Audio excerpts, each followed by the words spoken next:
वन्दे मातरम् वन्दे मातरम्।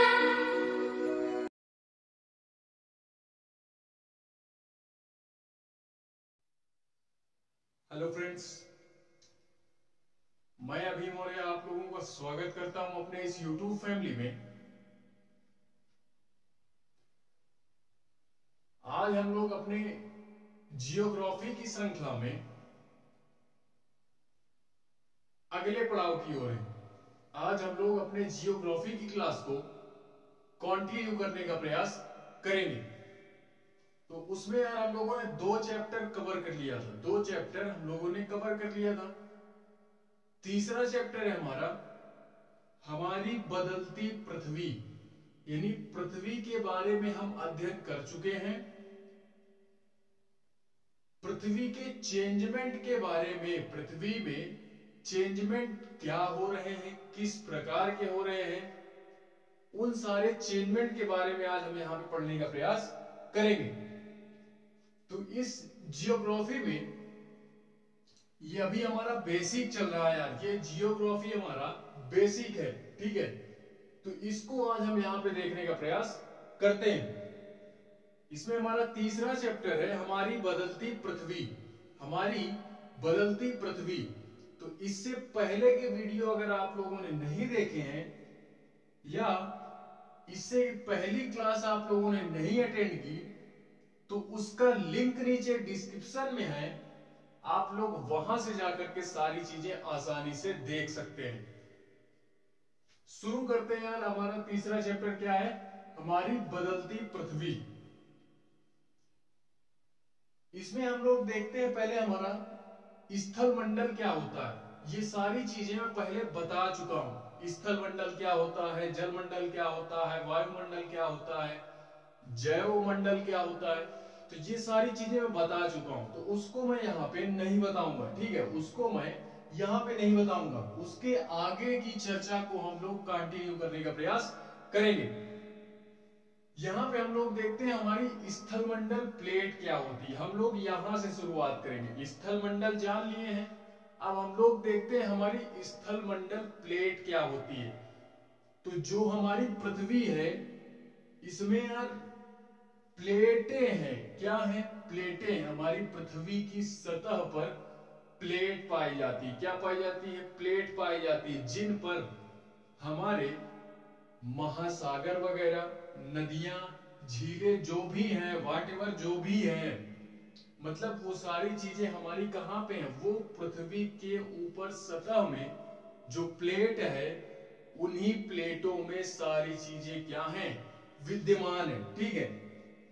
तो हम लोग पहले ये देखते हैं हमारी स्थल मंडलीय प्लेट होती क्या है। उसके बारे में हम लोग डिटेल में इसका अध्ययन करेंगे। जैसे जैसे आगे बढ़ते जाएंगे वैसे वैसे हम इसका अध्ययन आगे करने का प्रयास करेंगे, ठीक है। तो यहां पे हम लोग देखते हैं स्थल मंडल प्लेट हमारी होती क्या है। इसकी पहले हम लोग डिफिनीशन देखते हैं। क्या देखते हैं? डिफिनीशन देखते हैं। हमारी जो क्लास 7th के हिसाब से है उसको हम इसमें क्या देखते हैं? डिफिनीशन देखने का प्रयास करते हैं, ठीक है। तो इसकी फिलहाल में 2 डिफिनीशन मैंने लिखी है। क्या लिखी है? 2 डिफिनीशन लिखी है। तो आप दोनों में से कुछ भी याद कर सकते हो। दोनों में से कोई भी आप याद कर सकते हो। लेकिन अगर यार हम लोग पढ़ ही रहे हैं तो अच्छे से थोड़ा सा पढ़ें। एक लाइन ज्यादा याद कर लेंगे तो ज्यादा थोड़ी ना हो जाएगा ना। तो हम लोग दोनों पढ़ने का प्रयास करते हैं, ठीक है। हमारा क्या होता है? स्थल मंडल जो हमारी प्लेटें होती हैं वो अनेक प्लेटों में विभाजित होती। कोई 1-2 प्लेट थोड़ी ना होती है। हमारे पृथ्वी में जो प्लेटें होती हैं वो 1-2 प्लेटें नहीं होती हैं। 1-2 प्लेटें थोड़ी ना होती हैं। अब आप बोलो यार, आप खुद बोलो, ये हमारी पृथ्वी है, ये हमारी पृथ्वी है। यहां पे हम लोग रह रहे हैं, तो ये यहां ऐसे ऐसे ये हमारी प्लेटें हैं। 1-2 प्लेटें नहीं है ये इस तरह की प्लेटें हैं, बहुत ढेर सारी, ठीक है। जिस पर कहीं में महासागर है, किसी में समूह वगैरह, मतलब कौन द्वीप जिसको बोलते हैं, ठीक है। तो वो सारी चीजें यहाँ पे क्या है? यही इन्हीं प्लेटों में सारी चीजें हमारी विद्यमान है। महासागर वगैरह जो भी है सारी चीजें इन्हीं में है, ठीक है। तो वही बोल रहा है स्थल मंडल अनेक प्लेटों में विभाजित है, जिसे हम लोग क्या बोलते हैं, स्थल मंडलीय प्लेट के नाम से जानते हैं। पहले डिफिनीशन आप लोग ये याद रखेंगे। उसके बाद दूसरी डिफिनीशन हमारी क्या है कि भूपर्पटी में परपटी क्या होती है ये पहले मैं बता चुका हूं, ठीक है। तो मैं एकदम बेसिक से लेकर के चल रहा हूं। जो भी मेरा भाई है अगर वो यहां से स्टार्टिंग करना चाह रहा है, यूपीएससी की प्रिपरेशन अगर आप एकदम बेस से स्टार्ट करना चाह रहे हो तो एकदम बेसिक से है मैं पढ़ा रहा हूं। आप लोग यहां से अपनी तैयारी को एक नया आयाम दे सकते हैं, ठीक है। अपनी तैयारी को एक नया आयाम दे सकते हैं, ठीक है यार।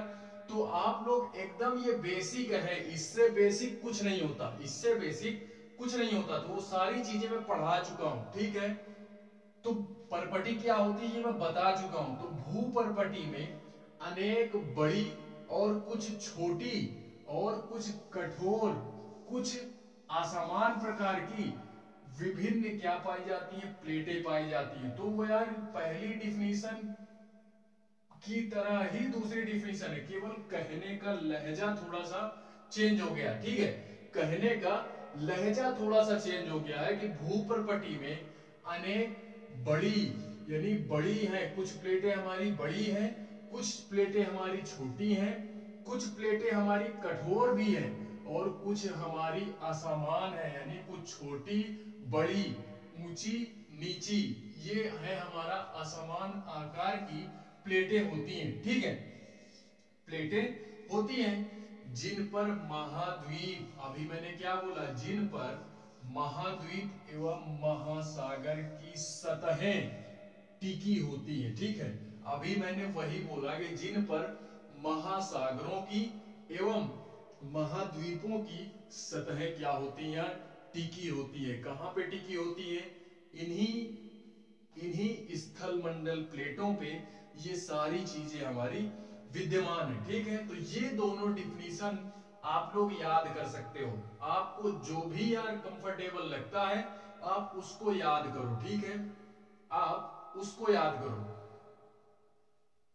इसमें हम लोग दूसरा पॉइंट देखते हैं।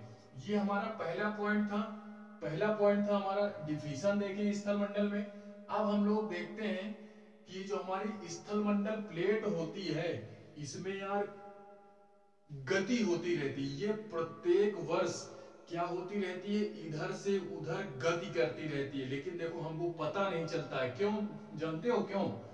क्योंकि ये कुछ प्रत्येक वर्ष यानी हर साल कुछ मिलीमीटर थोड़ा बहुत घूमती है, थोड़ा बहुत इधर से उधर होती है, तो हमको पता नहीं चलता है। अभी जैसे जैसे हम लोग आगे बढ़ेंगे वैसे वैसे यार हम लोग सारी चीजें पढ़ेंगे। यार कुछ मेरे भाई ये भी बोलते होंगे कि यार जब पृथ्वी घूम रही है तो हमारा घर इधर उधर क्यों नहीं हो जाता है, किसी का घर उसके जगह पे क्यों नहीं हो जाता, ठीक है। तो ये सारी चीजें आगे हम चल के हम पढ़ेंगे कि हमारी पृथ्वी जब घूम रही है तो हमको पता क्यों नहीं चल रहा है, एक हमारा घर एक ही स्थान पे क्यों रहता है, कहीं दूसरा जगह क्यों नहीं पहुंच जाता, ठीक है, हम दूसरी जगह क्यों नहीं पहुंच जाते। तो ये सारी इंटरेस्टिंग चीजें हम लोग आगे पढ़ेंगे, ठीक है। ये सारी चीजें हम लोग आगे पढ़ेंगे। फिलहाल में हम लोग ये देखते हैं कि ये जो हमारी प्लेटें होती हैं क्या होती हैं, ये जो हमारी प्लेटें होती हैं ये धीमी गति से चारों तरफ घूम रही। किसके चारों तरफ? पृथ्वी के चारों तरफ घूम रही है, वो भी बहुत धीरे गति से, ठीक है। लगभग हर साल कुछ मिलीमीटर, ये अभी मैंने बोला कुछ मिलीमीटर। अब यार मिलीमीटर क्या होता है वो आप लोग जानते हो, नहीं जानते हो तो मैं तो यार सारी चीजें बेसिक से पढ़ा ही रहा हूं, मैं यार ये गारंटेड बोल रहा हूं कि मेरे चैनल पे जो व्यक्ति आता है, अगर वो मेरे साथ बना है ना तो मैं उसके सिलेक्शन की जिम्मेदारी मेरी है यार, क्योंकि मैं भी इसी चीज की प्रिपरेशन कर रहा हूं। तो यार जब पढ़ता हूं पहले पढ़ता हूं उसके बाद पढ़ाता हूं, तो जाहिर सी बात है यार जब मैं भी प्रिपरेशन कर रहा हूं तो जाहिर सी बात है सारी चीजें पढ़ूंगा तभी पढ़ाऊंगा, ठीक है। तो कुछ भी चीज हमारा छूटेगा नहीं, लेकिन हाँ करंट अफेयर मैं नहीं पढ़ाऊंगा। एक बात बोल दिया, मैं करंट अफेयर नहीं पढ़ाऊंगा। क्यों? क्योंकि यार करंट अफेयर पढ़ाऊंगा ना तो मुझे यहाँ पे थोड़ा सा लिखने में प्रॉब्लम होगी और आप लोगों को नोट करने में प्रॉब्लम होगी। सही बताऊं यार तो मैं करंट अफेयर जो है वो उतने अच्छी तरीके से समझा भी नहीं पाऊंगा। करंट अफेयर जो है यार उतनी अच्छी तरीके से मैं समझा भी नहीं पाऊंगा आप लोगों को। तो यार आप लोग डेली न्यूज़पेपर वगैरह। तीसरा पॉइंट है हमारा, तीसरा पॉइंट है पृथ्वी के अंदर अब ये यार गति हो रही है। ये हमारी क्या हो रही है, जो हमारी प्लेटें हैं ये हमारी गति कर रही हैं, वो भी हर साल कुछ मिलीमीटर। अब ये गति किसके कारण हो रही है? ये प्लेट जो हमारी इधर से उधर घूम रही है ये किसके कारण घूम रही है? तो ये मेरे भैया यार ये किसके कारण घूम रही है? ये हमारी पृथ्वी के अंदर, मैंने बताया था अगर पहला चैप्टर आप लोग पढ़े होंगे तो पृथ्वी के अंदर हमारा द्रवित मैग्मा है। क्या है? पृथ्वी के अंदर हमारा द्रवित मैग्मा है। उसी द्रवित मैग्मे में होने वाली गति के कारण, मेरी बातों को पकड़ना है, मेरी बातों को पकड़ना है यार। उसी पृथ्वी में, पृथ्वी के अंदर यानी केंद्र में हमारा द्रवित मैग्मा है। उसी द्रवित मैग्मे में होने वाली गति के कारण ये हमारी प्लेटें क्या होती हैं? घूमती हैं। ये हमारी प्लेटें क्या होती हैं यार? गति करती हैं। ये प्लेटें हमारी गति करती हैं। जो हमारी प्लेटें होती हैं स्थल मंडल वाली प्लेटें, ये गति करती हैं किसके कारण? द्रवित मैग्मे के कारण। क्या होती हैं? द्रवित मैग्मे के कारण ये क्या करती हैं? गति करती हैं। चौथा पॉइंट है हमारा कि ये जो गति तो करती है, ये गति तो चलो कर दिया यार, अब ये किस प्रकार से गति करती है?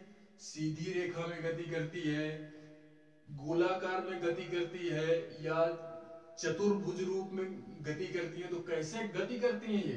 तो ये जो हमारी प्लेटें हैं ये वृत्तीय रूप में यानी गोलाकार रूप में। जाहिर सी बात है यार हमारी पृथ्वी गोल ही है ना। ये पृथ्वी, फिलहाल मैं यार क्लास 6 की एनसीईआरटी पढ़ाया नहीं हूं, क्लास 6 की एनसीईआरटी पढ़ाया नहीं हूं, ठीक है। उसको जब मैं पढ़ाऊंगा तो बताऊंगा। फिलहाल उसमें बहुत सारी चीजें इंपॉर्टेंट है जानने के लिए, बहुत सारी चीजें हैं इंपॉर्टेंट, ठीक है। लेकिन उसको मैंने पढ़ाया नहीं है। क्यों? क्योंकि यार मुझे थोड़ा सा उस समय प्रॉब्लम हो गया तो मैंने क्लास 7 से ही स्टार्ट किया, ठीक है। क्लास 7 से ही स्टार्ट किया तो इस वजह से यार मैंने उसको नहीं पढ़ाया। फिलहाल में हम लोग यहाँ पे जानते हैं पृथ्वी हमारी क्या है यार। पृथ्वी हमारी यार, इसको भू-आह बोल सकते हो। कोई भी हमारे पूछे कि पृथ्वी हमारी कैसी है तो ना वृत्तीय है ना गोलाकार है, इसको आप लोग क्या बोलोगे?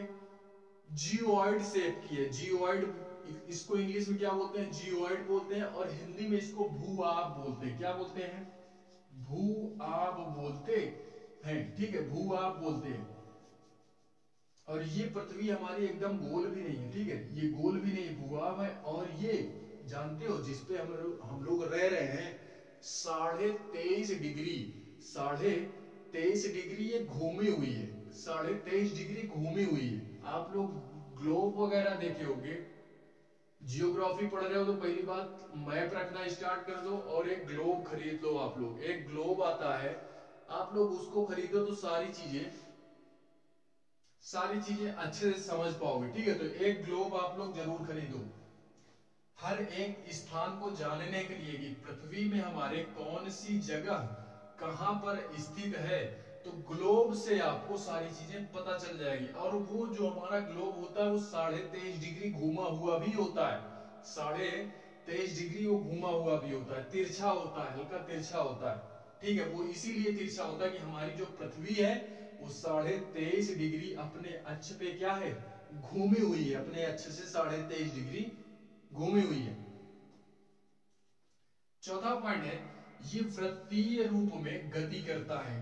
ये जो हमारा प्लेट है ये क्या करता है? वृत्तीय रूप में गति करता है। गति किसके कारण करता है? द्रवित मैग्मे के कारण। किसके कारण? द्रवित मैग्मे के कारण। पांचवा पॉइंट है इसमें, प्लेट की इस गति के कारण पृथ्वी की सतह में परिवर्तन होता है। प्लेट की, ये हमारा प्लेट जब गति करेगी तो इसके कारण हमारे पृथ्वी की सतह पर परिवर्तन होता है। अब कैसा परिवर्तन होता है तो वो यार मैंने पहले चैप्टर में पढ़ाया है, मैं पहले चैप्टर में उसको पढ़ा चुका हूं। तो आप लोग डिस्क्रिप्शन में लिंक है, आप लोग वहां से जाकर के सारी चीजें आसानी से देख सकते हैं, ठीक है, आसानी से देख सकते हैं।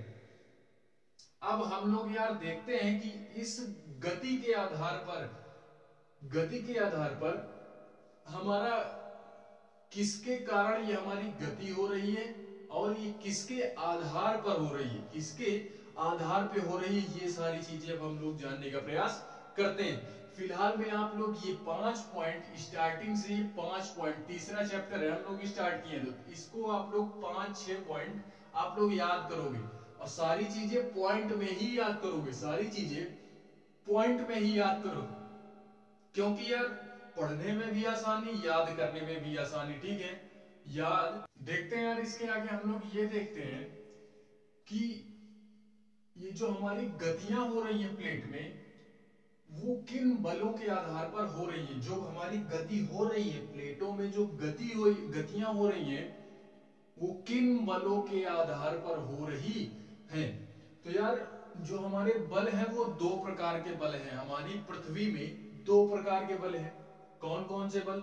उन्हीं बलों के आधार पर हमारी पृथ्वी में गतियां हो रही हैं, उन्हीं बलों के आधार पर हमारी पृथ्वी में गतियां हो रही हैं। वो बल कौन कौन से हैं? तो पहला बल है हमारा अंतर्जनित बल। क्या है? अंतर्जनित बल। और दूसरा है हमारा बहिर्जनित बल। क्या है? अंतर्जनित बल एंड बहिर्जनित बल, ठीक है। तो अंतर्जनित बल पहला है हमारा अंतर्जनित बल, दूसरा है हमारा बहिर्जनित बल, ठीक है। अंतर्जनित बल हमारा 2 प्रकार का होता है। अंतर्जनित बल हमारा 2 प्रकार का होता है। पहला होता है हमारा आकस्मिक बल। क्या होता है? आकस्मिक बल। एंड दूसरा हमारा होता है पटल विरूपण बल। क्या होता है? पटल विरूपण बल, ठीक है। ये हमारे 2 प्रकार के हो गए। अंतर्जनित बल में भी हमारा 2 हो गया। अब बहिर्जनित बल में भी हमारा 2 होता है। एक होता है अपर्दन, एक होता है निक्षेपण। क्या होता है? एक अपर्दन होता है, एक निक्षेपण होता है। तो आप लोग इसको भी, इस डायग्राम को भी आप लोग अपने माइंड में सेट कर लेंगे, ठीक है। इस डायग्राम को आप लोग अपने माइंड में सेट कर लो, ठीक है। और इस तरह सारी चीजें पढ़ने का प्रयास करो आप लोग, डायग्राम बना करके, ठीक है, डायग्राम बना करके। क्योंकि अगर एग्जाम में आ गया तो वहां पे आप लोग या तो पॉइंट वाइज लिखना, पैराग्राफ वाइज नहीं लिखना, ठीक है। या तो पॉइंट वाइज लिखना, जिसको बुलेट पॉइंट बोलते हैं, छोटे छोटे, यानी एक शब्द में पूरी बात को कह देना, एक शब्द में पूरी बात को कह देना, ठीक है। तो इस तरह हमको अपने मेंटालिटी को क्या करना है? डेवलपमेंट करना है, अपने दिमाग का या अपनी बौद्धिक क्षमता का विकास करना है। क्या करना है? अपनी बौद्धिक क्षमता का विकास करना है, ऐसे विकास करना है, ठीक है। तो इस तरह हम लोग क्या करेंगे, आप लोग अगर एग्जाम में पूछता भी यार तो इस तरह डायग्राम बना सकते हो, एग्जामिनर यार आपसे प्रभावित हो जाएगा। क्या हो जाएगा? बहुत ज्यादा वो क्या होगा? प्रभावित होगा। तो ये दूसरा है हमारा क्या? आकस्मिक बल, पटल विरूपण बल। आकस्मिक बल हमारा क्या होता है? आकस्मिक बल क्या होता है? तो आकस्मिक बल में हमारा क्या क्या होता है? जो चीज हमारे पृथ्वी पर अचानक घट जाती है, अचानक घट जाती है, उसी को हम लोग आकस्मिक बोलते हैं। जैसे भूकंप यार आता है तो क्या आता है? अचानक ही तो आता है। भूकंप आता है, ये अचानक ही आता है। ज्वालामुखी वगैरह हमारा जो फटता है, ये भी हमारा क्या होता है? ये भी अचानक आता है। भूस्खलन जो हमारा होता है, भूस्खलन, ये भी हमारा क्या होता है? ये भी अचानक ही होता है, ठीक है। ये भी अचानक ही होता है। तो इसके बाद हम अभी क्लास 7 के हिसाब से इसको क्या करेंगे, अभी उतना डिटेल में नहीं पढ़ेंगे, केवल इतना जानेंगे कि भूकंप क्या होता है, ज्वालामुखी क्या होता है और भूस्खलन क्या होता है। केवल हम लोग एक एक दो दो पॉइंट देखेंगे, ठीक है। एक एक दो दो पॉइंट केवल हम लोग इसमें देखेंगे। उसके बाद दूसरा है हमारा पटल विरूपण बल, ठीक है।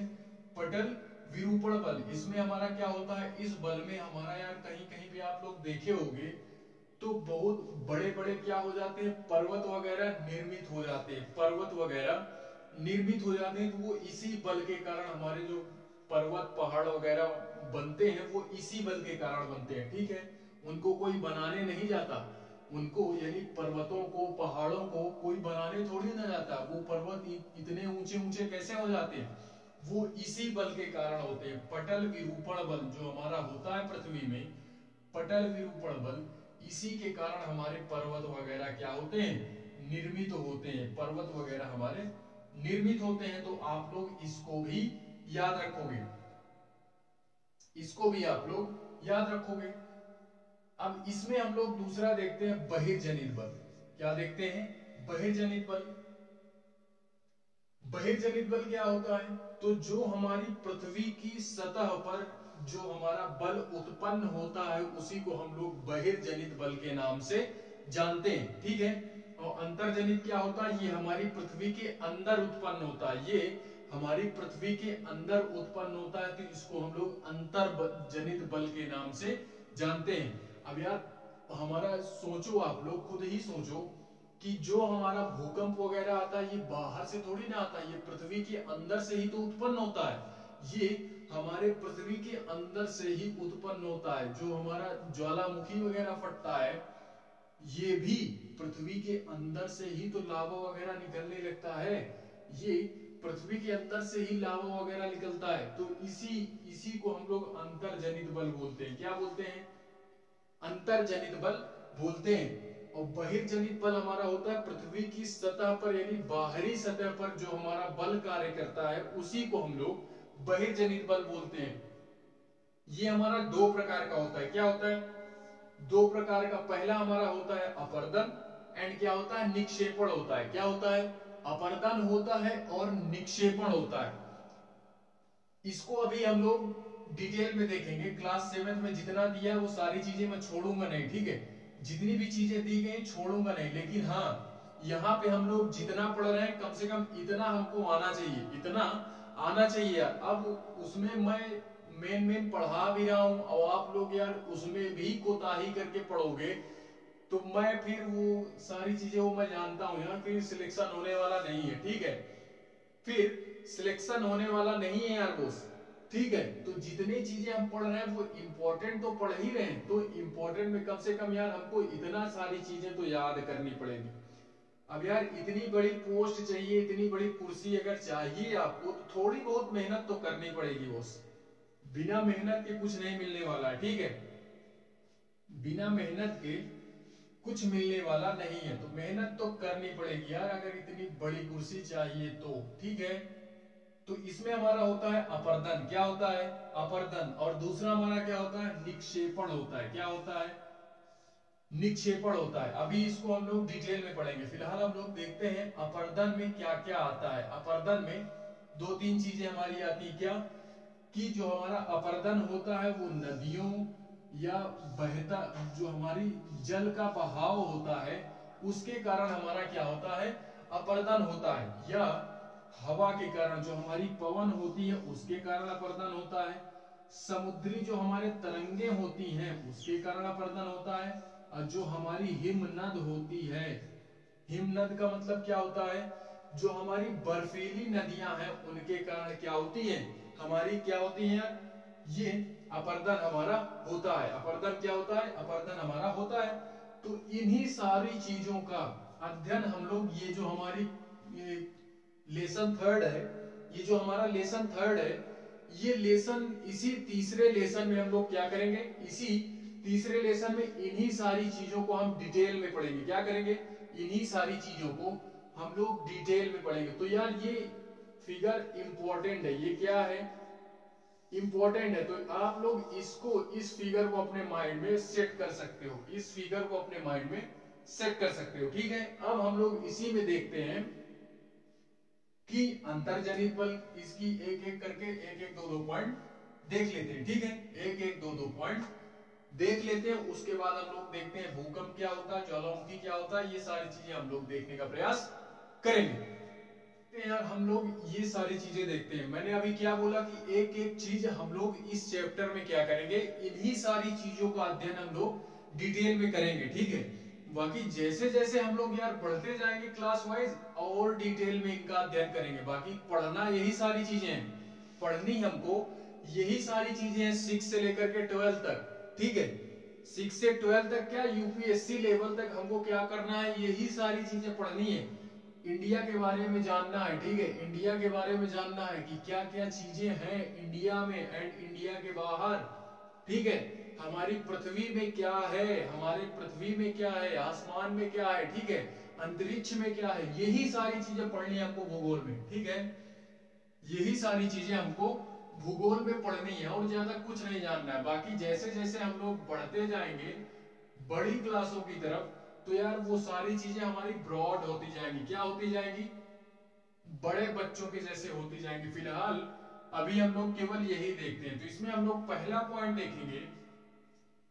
पहला पॉइंट क्या देखेंगे, अंतर जनित जो बल होता है वो कभी कभी धीमी गति से उत्पन्न होता है और कभी कभी एकदम अचानक से उत्पन्न होता है।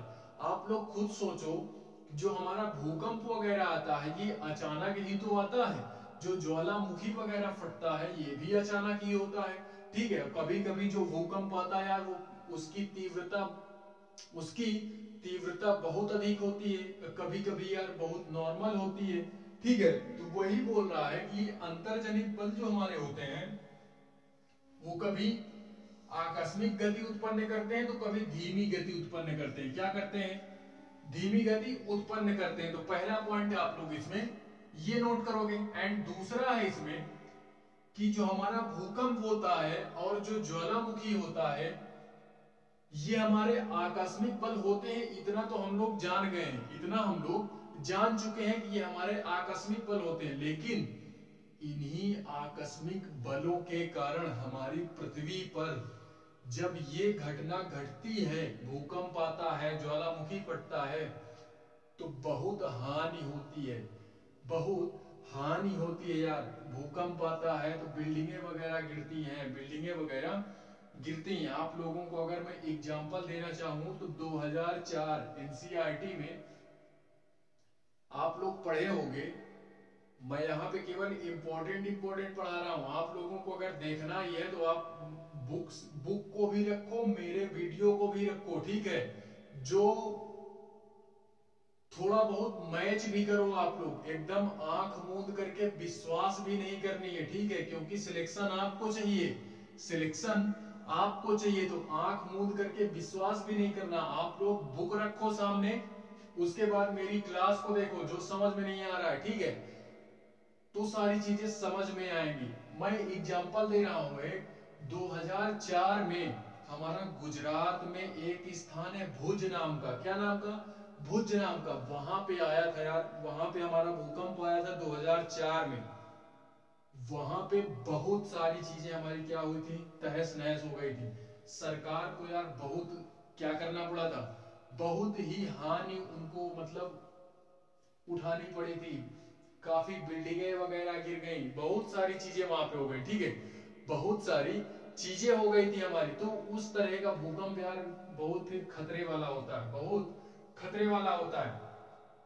तो हमारा जो भूकंप होता है और जो ज्वालामुखी होता है ये आकस्मिक बलों के कारण सतह पर उत्पन्न होते हैं। तो यार बहुत हानि होती है। क्या होती है, हानि होती है। और हम लोग अब देखते हैं हमारा ज्वालामुखी होता क्या है, क्या होता है, ज्वालामुखी होता क्या है। हम लोग ये देखते हैं कि ज्वालामुखी हमारा होता क्या है। तो ये यार ज्वालामुखी क्या होता है, हमारी जो भूपर्पटी है, हमारी जो भूपर्पटी है, भूपर्पटी पर हमारे क्या होते हैं, छिद्र होते हैं। इन्हीं छिद्रों के माध्यम से हमारा जो द्रवित मैग्मा है वो अंदर से बाहर की ओर निकलने लगता है, अंदर से बाहर की ओर यार निकलने लगता है, सतह पर आता है। तो उसी को हम लोग यार क्या बोलते हैं, ज्वालामुखी बोलते हैं। लेकिन वो थोड़े बहुत मात्रा में नहीं आता, बहुत ढेर सारे मात्रा में आता है, ठीक है, बहुत ढेर सारे मात्रा में आता है। तो क्या बोल रहा है, ज्वालामुखी भूपर्पटी पर खुला एक छिद्र होता है, खुला एक छिद्र होता है जिससे पिघले हुए पदार्थ अंदर से जिससे पिघले हुए पदार्थ अचानक निकलने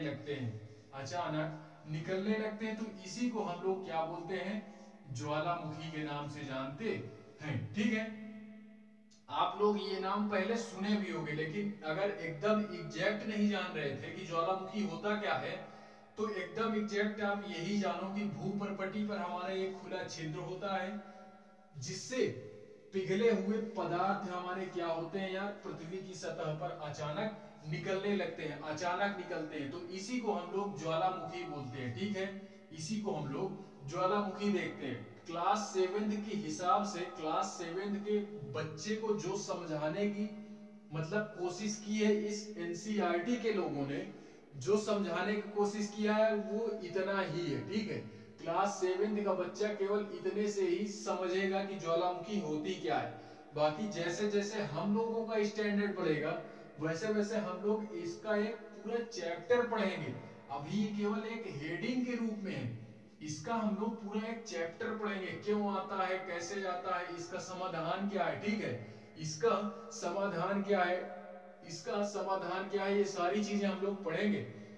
और एक बात ये बोल दूं कि हमारे यूपीएससी की प्रिपरेशन आप कर रहे हो तो एक डिजास्टर मैनेजमेंट नाम का एक सब्जेक्ट होता है, आपदा प्रबंधन करके, कि मान लो आप कहीं डीएम की पोस्ट पर पोस्टेड हो, उस एरिया में क्या हो जाती है यार, इसी तरीके के आपदाएं आ जाती हैं, तो आप उसको कैसे हैंडल करोगे। आप अपने जिले में सबसे यार हेड होते हो, तो आप उस मैटर को कैसे हैंडल करोगे, तो उसका भी सब्जेक्ट है हमारा, उस सब्जेक्ट को हम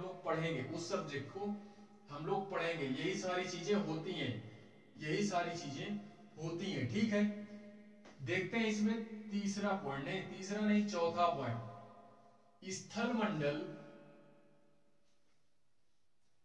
स्थलमंडल के प्लेटों में अब हम लोग देखते हैं भूकंप, देखते हैं क्या देखते हैं, ज्वालामुखी देख लिया, हम लोग भूकंप देखते हैं, क्या देखते हैं, भूकंप। तो स्थलमंडल के प्लेटों में गति होने के कारण, स्थलमंडल के प्लेटों में गति होने पर पृथ्वी की सतह पर कंपन उत्पन्न होता है, ठीक है, यही कंपन पृथ्वी के चारों ओर गति करने लगता है। ध्यान से सुनिएगा, ठीक है, ध्यान से सुनना है हम लोगों को। स्थलमंडल के प्लेटों में गति होने पर पृथ्वी की सतह पर कंपन उत्पन्न होता है और यही कंपन पृथ्वी के चारों ओर, पृथ्वी की सतह पर चारों ओर गति करने लगता है तेजी से। ठीक है, गति करने लगता है, वो खैर भूकंप पे निर्भर करता है कि तेजी से करेगा या धीरे से करेगा। ठीक है, फिलहाल हम लोग कंपन की बात कर रहे हैं कि ये हमारा जो कंपन होता है ये पृथ्वी की सतह पर गति करने लगता है, तो इसी गति से जो हमारा कंपन हो रहा है इसी को हम लोग भूकंप के नाम से जानते हैं। ठीक है, तो ये पॉइंट भी आप लोग याद रखोगे कि भूकंप होता क्या है और कैसे उत्पन्न होता है। ठीक है, भूकंप हमारा कैसे आता है आप लोग ये याद रखोगे। और एग्जाम्पल के तौर पे अभी मैंने जो एग्जाम्पल बताया, गुजरात में भुज नामक एक स्थान है, 2004 में वहां पे भूकंप आया था, तो सरकार को बहुत सारी चीजों की दिक्कतें उठानी पड़ी थी। ठीक है, खाने पीने तक की प्रॉब्लम हो गई थी वहां पे। ठीक है, समझ लो, खाने पीने तक की प्रॉब्लम हो गई थी, सरकार को बहुत ज्यादा दिक्कत हो गई थी। ठीक है, तो इसके बाद हम लोग देखते हैं हमारा छठा पॉइंट, क्या देखते हैं, छठा पॉइंट, भूपर्पटी के ठीक नीचे, भूपर्पटी यानी जहां पे हमारी कंपन उत्पन्न हुआ है, भूपर्पटी के जहां से हमारा कंपन उत्पन्न हुआ है उसके ऊपर हमारी क्या है, भूपर्पटी। और उसी भूपर्पटी के ठीक नीचे वह स्थान जहां भूकंप का कंपन उत्पन्न होता है। मैंने अभी क्या बोला, ध्यान से सुनना, हमको रटना एकदम नहीं है, चीजों को रटना नहीं है, समझ करके चलनी है। ठीक है, समझोगे तो बहुत दूर तक जाओगे, रटोगे तो फिलहाल आज रट लिए कल भूल जाओगे। ठीक है, तो ये सारी चीजें नहीं होनी चाहिए। भूपर्पटी के ठीक नीचे भूपर्पटी के ठीक नीचे वह स्थान जहां पे क्या होता है, कंपन उत्पन्न होता है, जहां पे कंपन उत्पन्न होता है उसी कंपन को जहां से कंपन उत्पन्न होता है, उसी कंपन को जहां से उत्पन्न होता है, उसी कंपन के स्थान को हम लोग क्या बोलते हैं, उद्गम केंद्र बोलते हैं, उद्गम केंद्र। तो ये चीजें आप लोग याद रखोगे। ऑब्जेक्टिव में क्वेश्चन पूछ लिया, ऑब्जेक्टिव में क्वेश्चन पूछ लिया तो यार ये फिर लड़कों के लिए क्या हो जाता है, यही कठिन हो जाता है। फिर लड़के क्या सोचते हैं कि यूपीएससी ने क्वेश्चन बना कहां से दिया, बुक से ही बनाया कि अपने मन से बना दिया, तो वो उनके लिए नया नया हो जाता है। तो यार जो मेरे भैया एनसीईआरटी पढ़े होंगे यार, उनके लिए सारी चीजें सेट हो जाती हैं, ठीक है, उनके लिए सारी चीजें सेट हो जाती हैं। जो एनसीईआरटी पढ़ के नहीं गया फिर वो उसका यार फिर सिस्टम गड़बड़ा जाता है। तो उद्गम केंद्र बोलते हैं इसको, क्या बोलते हैं, उद्गम केंद्र बोलते हैं। ये 6 पॉइंट आप लोग यहां पे याद रखोगे। क्या पढ़ा हम लोगों ने, अंतर्जनित बल पढ़ा, भूकंप क्या होता है ये जान लिया, ज्वालामुखी क्या होता है ये जान लिया। भूकंप में अभी हम लोग 1-2 पॉइंट और देखते हैं, ठीक है, भूकंप में 1-2 पॉइंट हम लोग और 2-3 पॉइंट और देखते हैं। क्या कि उद्गम केंद्र के भू सतह पर, उद्गम केंद्र के भू सतह पर जो हमारा उसका निकटतम स्थान होता है, जहां पे हमारा क्या होता है, उद्गम केंद्र होता है, उसी के भू सतह पर सबसे निकटतम वाला स्थान यानी सबसे नजदीक वाला स्थान, उसको हम लोग क्या बोलते हैं, अधिकेंद्र बोलते हैं। इन सारे पॉइंटों को यार नोट करना है कि अधिकेंद्र क्या होता है, उद्गम केंद्र क्या होता है, ये वर्ड पकड़ने हैं हमको, ठीक है। अधिकेंद्र बोलते हैं, किसको अधिकेंद्र बोलते हैं, उद्गम केंद्र के भू सतह पर जो हमारा सबसे पास वाला स्थान होता है, ठीक है, उसी को हम लोग क्या बोलते हैं, अधिकेंद्र बोलते हैं। उसके बाद है हमारा अधिकेंद्र से कंपन यार जो उत्पन्न होता है ना, जो हमारा अधिकेंद्र होता है वहां से जो हमारा कंपन उत्पन्न होता है, वहां से जो हमारा कंपन उत्पन्न होता है वो तरंगों के रूप में होता है। कैसे होता है, तरंगों के रूप में होता है। जो हमारी भूकंप की जो हमारे तरंगें होती हैं, जो हमारा भूकंप होता है वो अधिकेंद्र से तरंगों के रूप में क्या करती हैं, आगे की ओर बढ़ती हैं या गमन करती हैं। कैसे, तरंगों के रूप में। तो एक पॉइंट आप लोग ये भी याद रखेंगे, ठीक है। उसके बाद देखते हैं जो हमारा अधिकेंद्र होता है, अधिकेंद्र जो हमारा होता है उसके सबसे नजदीक वाले स्थान पर क्या होती है, बहुत ज्यादा हानि होती है। जहां से हमारा भूकंप स्टार्ट होता है, जहां से हमारा भूकंप स्टार्ट होता है उसी के निकटतम स्थान को हम लोग अधिकेंद्र बोलते हैं। और जहां हमारा अधिकेंद्र होता है उसी के निकटतम स्थान पर क्या होता है यार, सबसे ज्यादा हानि होती है। सबसे ज्यादा जो हानि होती है वो उसके निकटतम स्थान में होती है, यानी पास वाले स्थान में होती है, ठीक है। तो एक पॉइंट आप लोग ये याद रखोगे। उसके बाद कि सबसे ज्यादा हानि कहां हो सकती है, तो अधिकेंद्र के निकटतम स्थान पे, ठीक है। उद्गम केंद्र मत बोल दीजिएगा, उद्गम केंद्र नहीं बोलेंगे, अधिकेंद्र बोलेंगे, ठीक है। अधिकेंद्र में हमारा सर्वाधिक हानि होती है।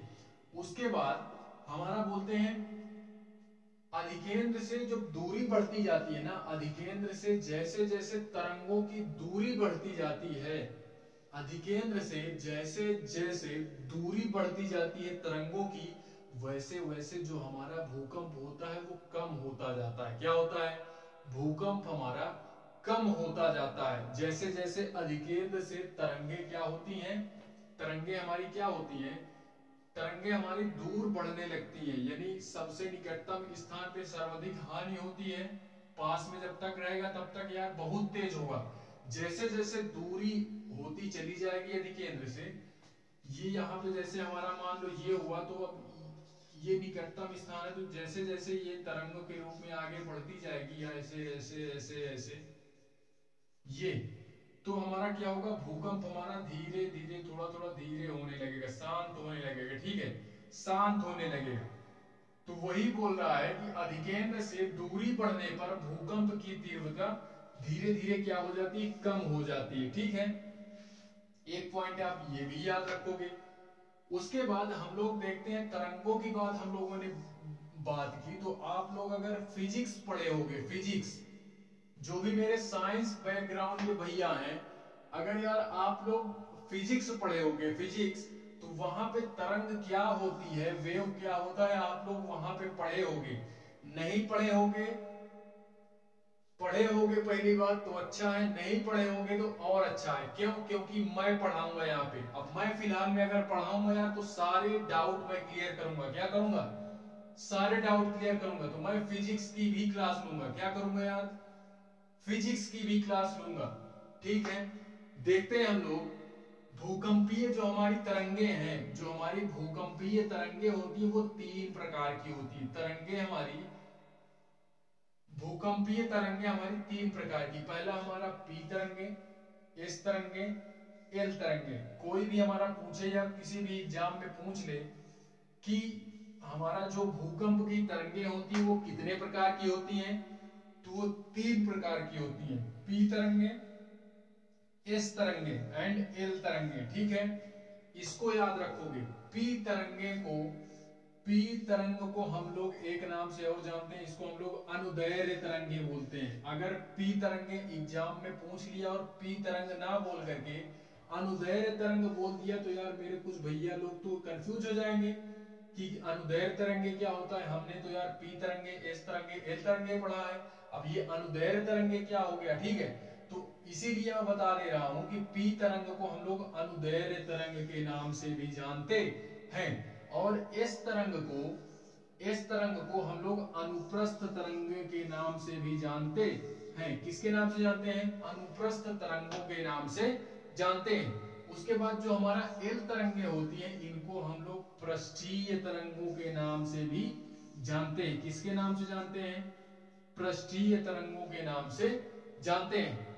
जो हमारी अनुदैर्ध्य तरंगे होती, इसको इंग्लिश में बोलते हैं लॉन्गिट्यूडनल वेव। क्या बोलते हैं? लॉन्गिट्यूडनल वेव बोलते हैं। तो इंग्लिश वर्ड भी आप लोग याद रखोगे, लॉन्गिट्यूडनल वेव बोलते हैं।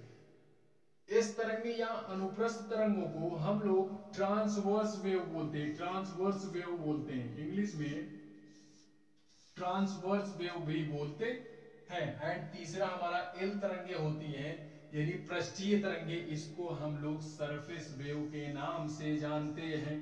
इसको हम लोग सरफेस वेव के नाम से जानते हैं। तो इतनी सारी चीजें आप लोग भूकंप में याद रखोगे। ठीक है, इतनी सारी चीजें आप लोग भूकंप में यार याद रखोगे। ठीक है, एक दो पॉइंट यार और देखें, नहीं उसके बाद हम लोग खत्म करते हैं। ठीक है, बाद यार हम लोग ये देखते हैं कि जो हमारा भूकंप होता है, वैज्ञानिक लोग कैसे जानते हैं कि भूकंप आ गया। ठीक है, उसको मापते कैसे हैं, कौन सी मशीन है हमारी जिससे हमको पता चलता है कि भूकंप आ गया। ठीक है, भूकंप हमारा आया है। ठीक है, तो भूकंप, जिस मशीन से भूकंप को मापा जाता है, जिस मशीन से भूकंप को मापा जाता है, उस मशीन का नाम है भूकंप लेखी मशीन। क्या नाम है? भूकंप लेखी मशीन। तो इस मशीन का नाम भी आप लोग याद रखोगे। उसके बाद अगर ये भूकंप मशीन हमारी क्या हो गई, भूकंप मापने के लिए, अब हमको यार भूकंप माप लिए हैं, तो भूकंप मापने के साथ साथ हम ये भी देख लेते हैं कि भूकंप की तीव्रता कितनी है, यानी भूकंप कितनी तेजी में आ रहा है। इस तेजी को, इस तीव्रता को मापने के लिए कौन सी मशीन का प्रयोग किया जाता है, तो उस मशीन का हमारा नाम है रिएक्टर स्केल। क्या नाम है? Richter scale. तो तीव्रता को मापने के लिए रिएक्टर स्केल का प्रयोग करते हैं, एंड भूकंप को मापने के लिए भूकंप लेखी का प्रयोग करते हैं।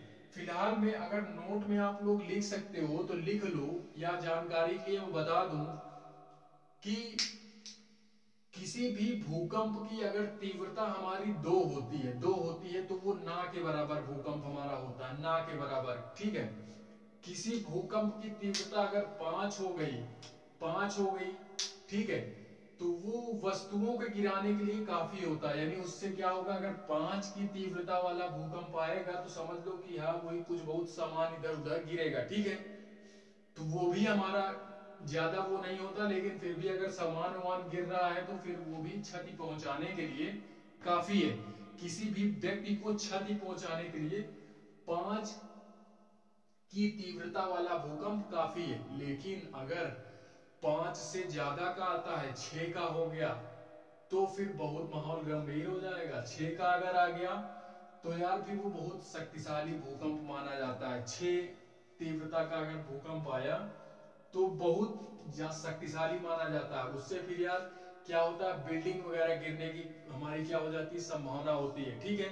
या फिर 6 से अधिक आया, 7 आ गया, 8 आ गया, तो फिर यार वो बहुत ज्यादा हो जाता है, वो बहुत ज्यादा से भी ज्यादा हो जाता है। तो इस तरह हमारी तीव्रता को नापा जाता है। एंड आप लोग इसको अपनी जानकारी में क्या करते हैं, शामिल कर सकते हैं। जो आम व्यक्ति होते हैं वो कैसे यार, ये तो हमारा वैज्ञानिकों की बात हो गई कि वैज्ञानिक भूकंप लेखी का इस्तेमाल करते हैं भूकंप को मापने के लिए। जो आम तरह के व्यक्ति होते हैं, जैसे हमारे और आपके जैसे लोग, वो लोग कैसे जानते हैं कि भूकंप आ गया? तो वो लोग यार अपना अनुमान लगाते हैं। उनका अनुमान क्या होता है जानते हो, कि चेंजमेंट हो जाता है जानवरों में यार, कुछ चेंजमेंट आने लगता है, जानवर इधर उधर करने लगते हैं। पहले उनका बिहेवियर कुछ अलग होता है, और जैसे ही भूकंप आता है या आने वाला होता है, तो उनका चेंजमेंट कुछ अलग हो जाता है। और दूसरा, पहला तो हमारा ये हो गया कि जानवरों के बिहेवियर के हिसाब से हम और आपके जैसे व्यक्ति भूकंप का अनुमान लगाते हैं। दूसरा हो गया हमारा कि जो हमारी तालाब में मछलियां वगैरह होती है ना, तो वो क्या होने लगती है, ऊपर आने लगती है, ऊपर आने लगती है, ऊपर आने लगती है। दूसरा हमारा ये हो गया। तीसरा हमारा ये हो गया कि जो हमारे सांप वगैरह होते हैं ना, वो अपने बिल से बाहर निकलने लगते हैं। क्योंकि यार अंदर जमीन में तो कंपन होने लगा, अंदर जमीन में कंपन होने लगा ना, तो अंदर बहुत सारा मटेरियल सिस्टम होने लगता है, तो वो लोग बाहर आने लगते हैं। तो हम और आपके जैसे व्यक्ति इस तरह से अनुमान लगाते हैं कि भूकंप आ गया है, ठीक है। बाकी जो वैज्ञानिक वगैरह होते हैं वो अपने मशीन का प्रयोग करते हैं। वो किसका प्रयोग करते हैं, अपने मशीन का प्रयोग करते हैं। तो आज के लिए यार बस इतना ही। इसको आप लोग रिवीजन करो। इससे पहले की क्लास अगर आप लोगों ने नहीं अटेंड की तो उसको भी अटेंड करो। बाकी जैसे जैसे हम बढ़ते जाएंगे, बहुत सारी इसी तरह की इंटरेस्टिंग चीजें अपने सिलेबस के हिसाब से, एंड यार जो हम पढ़ रहे हैं उसको तो पढ़ेंगे ही, एंड बहुत सारी अपनी जानकारी को क्या करेंगे, और आगे ब्रॉड बनाने की प्रयास करेंगे, ब्रॉड बनाने का प्रयास करेंगे। अगर यार ये अच्छा लगा तो चैनल को लाइक करें, कमेंट करें एंड शेयर करें। लेकिन हाँ प्लीज, अगर और आगे तक जाना है, पढ़ना है, तो चैनल को सब्सक्राइब कीजिए, अन्यथा मत कीजिए। पढ़ना है तो कर दीजिए, नहीं करना है तो मत कीजिए। लेकिन हाँ, आपका समय, इस समय स्टूडेंट लाइफ का समय यार बहुत मूल्यवान है। तो आप लोग मेरे साथ फालतू मस्ती मत करो यार। पढ़ना है तो चैनल को सब्सक्राइब करें, एंड मिलते हैं यार नेक्स्ट वीडियो। तब तक के लिए